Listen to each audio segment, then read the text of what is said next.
కాళ్లలో నొప్పి, నరాల వాపు వంటి లక్షణాలతో బాధపడుతున్నారా? వెరికోస్ వెయిన్స్ లో అత్యాధునిక చికిత్స ఏవిస్ వాస్కులర్ సెంటర్. నమస్తే రమగారు. నమస్తే జయ. రమగారు, ఆషాఢ మాసంలోకి వచ్చేసాము. మరి ఆషాఢ మాసం యొక్క విశిష్టత ఇప్పటికైనా మనం చెప్పేద్దాం ప్రేక్షకులకి మీ నోటి ద్వారా. సాధారణంగా ఆషాఢం అంటే ఆషాఢంలో అది చేయకూడదు, ఇది చేయకూడదు, ఇది చేయకూడదు, బోల్డ్ అని ఉన్నాయి. దాంతోపాటు అత్త కోడళ్ళు గడప తాడకూడదు, కొత్తగా పెళ్ళైన భార్య భర్తలు ఒక చోట ఉండకూడదు. అవును, గోరింటాకు పెట్టుకోవాలి, గోరింటాకు పెట్టుకోవాలి, మునగాకు తప్పనిసరిగా తినాలి. అవునండి, ఆషాఢ ఆదివారాలు మునగాకు, అవిసి పువ్వులు కూడా తింటారు. అవిసి పువ్వుతోటి కూడా వంట చేసుకుంటారు. అవిసి నూనె వాడతారు బాగా. ఊళ్ళల్లో ఖచ్చితంగా ఆషాఢంలో మునగ తినాలి. ఓకే. ఓ ఇది తెలీదా నీకు? మునగాకు విషయం తెలియదండి. మేము అవిసి తింటారని నాకు తెలుసు, విన్నా. 2 ట్రిప్లు 3 ట్రిప్లు తినేసాం మేము ఆల్రెడీ. మునగ బాగా తినాలి ఈ సీజన్. సండే తినేస్తాను. ఆదివారాలు కనీసం అని చెప్తారు. ఏంటి రమ్మగారు విశిష్టత? అవన్నీ చాలా ఉన్నాయి వ్యవహారాలు. తప్పకుండా ముందు అసలు విశిష్టత మాట్లాడు. ఆషాఢము అంటే ఇదేం పెద్ద పవిత్ర మాసం కాదని ఒక భావన ఉంటుంది. శ్రావణం కోసం వెయిట్ చేస్తాం, మనకి పూజలు ఉన్నాయి కాబట్టి. అవునవును. నిజానికి మన పూజలకి ఆది ఆషాఢమే. ఆషాఢంలోనే తొలి ఏకాదశి వస్తుంది. అవునవును. తొలి ఏకాదశి అంటే తొలి ఏకాదశి, మొదటి ఏకాదశి అని చెప్తాం. కానీ అంటే వర్షాకాలంలో వచ్చేదే మొదటి ఏకాదశి, వర్షాకాలానికి ముందు వచ్చేది. అవునవును. ఈ రోజున విష్ణుమూర్తి పడుకుంటారు. దీంతో పాటుగా సూర్యుడు కర్క సంక్రమణం అంటారు, కర్కాటక రాశిలోకి మారతాడు ఈ నెలలోనే. మారాక ఇప్పటిదాకా జనవరి మకర సంక్రాంతి నుంచి ఉన్న ఉత్తరాయణ పుణ్యకాలం దక్షిణాయనంలోకి మారుతుంది. అంటే ఇప్పుడు ఉత్తరాయణము దక్షిణాయనం అంటే అయనము అంటే నడక, ప్రయాణము. సూర్యుడు ఉత్తర దిగ్భాగం వైపు నడిచేది ఉత్తరాయణం, దక్షిణానికి నడిచేది దక్షిణాయనం. దక్షిణం వైపు ఏం నడిచి వెళ్ళిపోడు. మనకు అసలు సంవత్సరంలో సరిగా తూర్పును సూర్యుడు ఉదయిస్తాడు అని చెప్పుకుంటామా? ఏడాదిలో 2 సార్లే కరెక్ట్ తూర్పు కోణంలో, తూర్పులో ఉంటాడు సూర్యుడు. మిగిలిన రోజులన్నీ కూడా కొంతకాలమేమో ఇటు ఉత్తరం వైపుకి, అంటే కొంచెం ఈశాన్యం వైపుకి ఒక చిన్న డ్రాప్ ఒక పక్కకి అట్లా వెళ్తాడు. తర్వాత ఇప్పుడు దక్షిణం వైపు, ఇది మన దక్షిణానికి అంటే ఇది ఆగ్నేయాని వైపుకి వాళ్తాడనమాట. ఈ నడక సమయంలో దేవతలాగా నిద్రాకాలము అని చెప్తారు. ఇప్పుడు వచ్చేటువంటి తొలి ఏకాదశి నాడు విష్ణుమూర్తి నిద్రిస్తారని 4 నెలల పాటు ఆయన పడుకుంటారు. ఈ 4 నెలలు పడుకుంటే ఏమవుతుంది? సూర్యుడు వేడి తగ్గుతుంది. ప్రజలకి, భూలోకంలో మానవులకి నిద్రా సమయాలు పెరుగుతాయి. రాత్రిళ్ళు పెద్దవయ్యి పగళ్ళు చిన్నవవుతాయి. అవునవును. సూర్యుడి వేడి తగ్గిపోతుంది. సమస్త జీవరాశులకి అనారోగ్యాలు వస్తాయి. అందుకని ఇప్పటి నుంచి ఇది ఉపాసనా కాలము అని చెప్తారు. ఇప్పుడు చూడు, ఈ నెల అట్లా తిరగంగానే మనకు తొలి ఏకాదశి ఉపవాసాలు ఉంటాం. అవునవును. ఇక్కడి నుంచి మొదలుపెట్టి శ్రావణంలో ఏవో మంగళవారాలు శుక్రవారాలు పూజలు చేస్తాం, సగం ఉపవాసాలు. భాద్రపదంలో ఏవో కొంచెం పూజలు మనం నవరాత్రులు చేసుకుంటాము. తర్వాత 15 రోజులు పితృపక్షాలు వస్తాయి. ఎవరి తండ్రి తిథి ఉంటే వాళ్ళంతా ఉపవాసాలు ఉండాలి. తర్వాత వచ్చే కార్తీకం ఫుల్ ఉపవాసాలే, ఫుల్ ఉపాసన కూడా. ఉపవాసము ఉపాసన కలిసి వస్తాయి. ఈ ఆషాఢంలో అది మొదలు పెడతాం. ఆషాఢ మాసంలో ఇప్పుడు మనకి తెలంగాణ ప్రాంతంలో ఏంటంటే అమ్మవారికి బోనాలు సమర్పిస్తారు. ఆషాఢ గురువారాలు మనకి రాయలసీమ వైపు కూడా అమ్మవారికి బోనం సమర్పించడము, అమ్మవారికి నైవేద్యాలు పెట్టడం. బోనం అని పేరు పెట్టరు, బోనం మన ప్రాంతపు పేరు. ఈ బోనం అంటే అదేదో ప్రత్యేకమైన పదం కాదు. భోజనము ప్రకృతి, బోనము వికృతి. తెలుగులో ప్రకృతి వికృతి చదువుకుంటామా? అవును, అంతే. భోజనము బోనము, అమ్మవారికి ఆహార సమర్పణ చేయటమే బోనం అంటాం. బోనం. ఈ వ్యవహారంలో ఏంటంటే మనకి ఇప్పుడు సీజన్ మారిపోతుంది, వర్షాకాలం వస్తుంది కదా. ఇప్పుడు గ్రీష్మ ఋతువులో ఉన్నాం. ఏమిటి? జ్యేష్ఠ ఆషాఢాలు గ్రీష్మం, శ్రావణ భాద్రపదాలు వర్ష ఋతువు. ఈ శ్రావణ భాద్రపదాలకి ముందు వచ్చేటువంటి ఈ సీజన్లో ముందు ఇప్పటికే మనకి మాన్సూన్స్ వచ్చేస్తాయి. తీవ్ర వర్షాకాలం కాకుండానే తొలకరి జల్లులు, అక్కడక్కడ ముసుర్లు, సడన్గా ఎండ నుంచి ఒకేసారి విముక్తి లభించిందని మనం ఏం చేస్తాం? ఉత్సాహంగా వానలోకి పరిగెడతాం. తడిసినా పెద్ద పాటి చెయ్యదు. ఆ తడుపు అనారోగ్యాలకి దారితీస్తుంది. అంటువ్యాధులు ప్రబలుతాయి, బాగా స్కిన్ ప్రాబ్లమ్స్ వస్తాయి, కలరా లాంటివి వస్తాయి, మోషన్స్ అవుతాయి. మనకు తెలిసిందే అది. స్టమక్ ఇన్ఫెక్షన్స్ బాగా వస్తాయి. ఈ సమయంలో ఇలా అంటువ్యాధులు అవి ప్రబలే సమయంలో మనం ఏ ఊర్లో ఉన్నామో ఆ ఊరి గ్రామదేవతని కొలిచి ఆమెకి ఆహారాన్ని సమర్పిస్తే అంటువ్యాధులు ప్రబలనివ్వకుండా అమ్మ తల్లి ఆపుతుంది అని. అన్నాన్ని శుద్ధంగా చేసి పెడతారు. బోన సమర్పణ ఏం చేస్తాం, ఏదో పాత్రలో వండి అవును. దానికి సున్నము అవి రాసి సున్నపు రాసి బొట్లు పెడతారు, సున్నం రాస్తారు ఆ కుండకి, పసుపు రాస్తారు, చక్కగా కుంకుమ అవి బొట్లు పెడతారు, వేపాకులు అవి వాడతారు విస్తారంగా. ఆ ఘటానికి చుట్టూతా వేప మండలు కడతారు. ఇప్పటి నుంచి మనం వేప విరివిగా వాడాలని తెలియజేస్తుంది.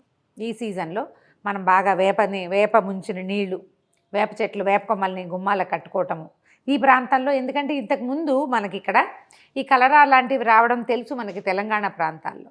మనం ఏం చేస్తాం, సాధారణంగా ఒక చోట దెబ్బతిన్నాం అనుకో, దానికి రిపేర్ మొదలు పెడతాం. అవునవును. ఆ రిపేర్ ఏం చేస్తామో అది ఖచ్చితంగా చేయవలసిన విధానంగా అలవరుస్తాం. నువ్వు ఇప్పుడు ఏకాదశి ఉపవాసం నేను ఉంటాను, ఉపవాసం ఎందుకు ఉండాలో నేను అర్థమయ్యేలాగా చెప్తే ఎంతమందికి నచ్చుతుంది? అవును. ఉపవాసం ఉంటే కొంతమందికి నచ్చుతుంది, కొంతమందికి నచ్చదు. ఎవరుంటారు అనిపిస్తుంది. ఉపవాసం చేయటం వల్ల నీ ఆరోగ్యానికి వచ్చే ఇది నీకు డైటింగ్గా కూడా యూజ్ అవుతుంది. లాంటి మాటలు చెప్తే ఇంకొంచెం నచ్చుతుంది. దాన్ని మనం సాంప్రదాయంగా భావించేసి దాన్ని అవలంబించేస్తూ ఉంటాం.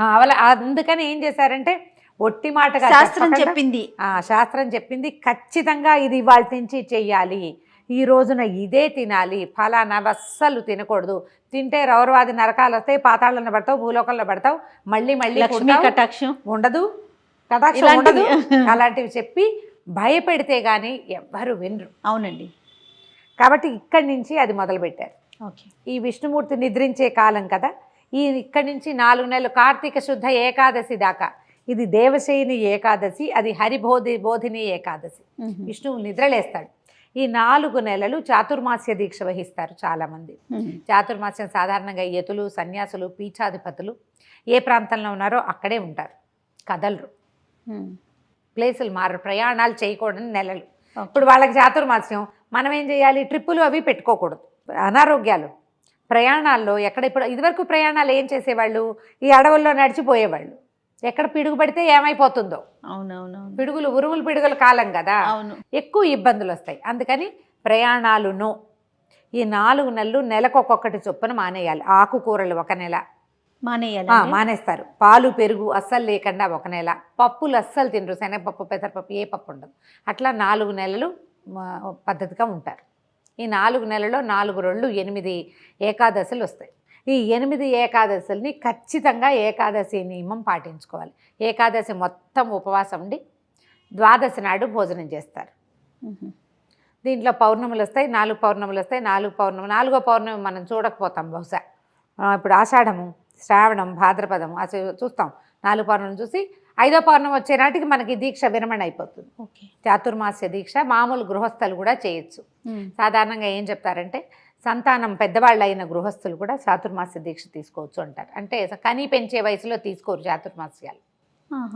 గృహస్థులు కొన్ని చాతుర్మాస్యంలో కొన్ని నియమాలు ఉంటాయి. ఏది ఇలా కొన్ని తినకూడని పదార్థాలు అవి వదిలిపెట్టడము, ప్రయాణాలు మానేయచ్చు. ఇందులో ఏకభుక్తము, భూశయనము, బ్రహ్మచర్యము ఇలాంటి నియమాలు ఉంటాయి. అవి చిన్నవాళ్ళకి పెట్టరు, పెద్దవాళ్ళు. చిన్నవాళ్ళు మామూలు వాళ్ళు మనబొట్టి వాళ్ళు ఏం చేయొచ్చు, ఏకాదశి నియమాలు ఉంచుకోవచ్చు. ఇక్కడి నుంచి ఉపాసనా బలం పెరుగుతుంది. దేవతల నిద్రాకాలం కాబట్టి ఇప్పుడు మనం ఉపాసించటము, అనేక రకాల పూజలు, ఎప్పుడు జపం, ధ్యానం చేసుకోవటము, దానాలు చేసుకోవటము, తర్పణాలు చేయటము, ఇవన్నీ చేసుకుంటూ ఈ 6 నెలల కాలాన్ని గడిపితే మళ్ళీ మనకి మకర సంక్రమణానికి దేవతలంతా నిద్రలేస్తారు. మన హరిబోధిని ఏకాదశి ఎప్పుడు వస్తుంది, కార్తీకంలో వస్తుంది. అవును, కార్తీకంలో విష్ణువు నిద్రలేస్తాడు. మిగిలిన దేవతలందరూ కూడా కొంచెం ఇదిగా ఉంటారు. కార్తీకం తర్వాత మార్గశీరము చివరిలోకి సగబడయ్యేసరికల్లా మళ్ళీ మనకి ఇది వస్తుంది.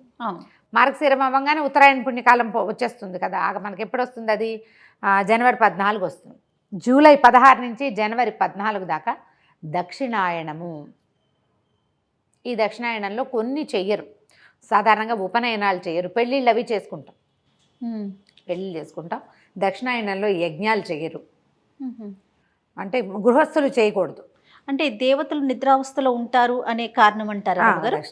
అంతేనా? అంతే, దేవతలు నిద్రావస్థలో ఉంటారని చేయకూడదు అంటారు. అంటే ఇది ఇప్పుడు శాస్త్రం చెప్తుంది ఇట్లా, ఈ సమయం దీనికి కాదు. ఇప్పుడు ఈ 6 నెలలు ఏంటంటే మనకి మనం బలపరుచుకోవాలన్నమాట.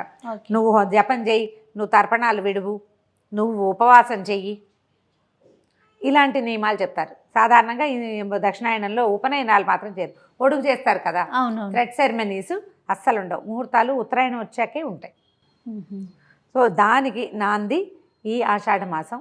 ఆషాఢ గురువారాలు అమ్మవారి అర్చన చాలా విశేషమైన ఫలితాన్ని ఇస్తుంది. ఆషాఢ గురువారాలు, ఆషాఢ ఆదివారాలు దుర్గని అర్చిస్తారు. ఆషాఢ గురువారాలేమో లక్ష్మీదేవిని, ఆషాఢ ఆదివారాలేమో దుర్గాదేవిని అర్చిస్తారు. సమీపంలో ఉన్న ఏ అమ్మవారి దేవాలయానికి అయినా వెళ్ళి నమస్కారం చేసుకొని మన శక్తి అనుసారం మన పద్ధతి ప్రకారం ఈ ఊళ్ళల్లో బోనాలు సమర్పిస్తారు. మన ఊళ్ళల్లో అమ్మవారికి పసుపు కుంకుమ ఇస్తాం, కొన్ని చోట్ల ఒడిబియ్యం పోస్తారు. మన పద్ధతి ప్రకారం అమ్మవారికి అప్పచెప్పుకోవటమే. దీని వల్ల ఏంటంటే మనకి గ్రామాల పరిసరాలు అవన్నీ కూడా శుభ్రపడతాయని, వేపాకులు అవి కలిపిన నీళ్లు, వేపాకులు ముంచి ఆ నీళ్లు వాకిళ్ళల్లో చల్లుకోవటం, వేపాకులు కట్టుకోవటం అలాంటివి చేస్తే ఇబ్బందులు తొలుగుతాయి అని చెప్తారు. బ్రీఫ్గా ఇది గోరింటాకు పెట్టుకోవాలి ఆషాఢంలో, మునగాకు తినాలి, లేదా అవిసె పువ్వులు అవి తినాలి. ఈ లెక్క పెట్టుకోవటం, ఈ నెల గడిపేయటం. మధ్యలో వచ్చే తొలి ఏకాదశి, గురు పౌర్ణమి వాటికి మళ్ళీ విడిగా చెప్తాం. తప్పకుండా రమ్మగారు. అయితే 4 నియమాలు పాటించాలన్నారు. కొన్ని ఆకుకూరలు వదిలేయాలి, కొన్ని పప్పు ధాన్యాలు, అలాగే ప్రయాణాలు అవి చెప్పారు కదా. అవి ఏ మాసాల్లో అది ఏమన్నా చెప్తారా? ఇంకొక టాపిక్లో చేద్దామా? మళ్ళీ చెప్తాం. అయినా ఇదేంటంటే చాతుర్మాస దీక్ష అందరూ చేసేది కాదు. అందరికి అవసరం లేదు. ఇప్పుడు ఇవి ఎలా ఉన్నాయంటే జయ, ఇక్కడ ఒక మాట చెప్పాలి జయ. చెప్పండి. ఇలా ఏదైనా ర్యాండమ్గా చెప్పామనుకో, చాలా మంది అదేదో వాళ్ళ మీదకే తీసేసుకుంటారు. ఆ ఇంట్లో ఉన్న వాళ్ళంతా ఇబ్బంది పడి వీళ్ళు ఎందుకు చెప్తారు ఇలాంటివి అంటారు. ఇవి కాంప్లికేటెడ్ చేసేసుకుంటారు కదా. మనకెందుకు చాతుర్మాస్యం? మనకు అవసరం లేని విషయం అంటే అవసరం లేదు. చాతుర్మాస్య దీక్ష ఉన్నవాడికి మనం చెప్పక్కర్లా. ర్యాండమ్గా గారు దీక్ష తీసుకున్న వాళ్ళకి మాత్రమే ఈ విషయాలు, నార్మల్ పీపుల్ కి అక్కర్లేదు. కాదు, అయితే నార్మల్ పీపుల్ చేయగలిగేవి ఏంటంటే ఉపవాసము, మునగాకులు అవి తినడము, ఈ ఆషాఢంలో గోరింటాకు పెట్టుకోవటము, ఏదైనా ఒక దేవాలయానికి వెళ్ళటం. ఇక్కడి నుంచి వచ్చే ఈ 4 నెలల్లో వచ్చేటువంటి 4 రోజులు 8 ఏకాదశులైనా నియమంగా ఉండటము, ఇది మనం చేయగలుగుతాం. రైట్ అండి. నమస్తే. నమస్తే. సుమన్ టీవీలో మీ పర్సనల్ అండ్ బిజినెస్ ప్రమోషన్స్ కోసం కింది నెంబర్కి కాంటాక్ట్ చేయండి.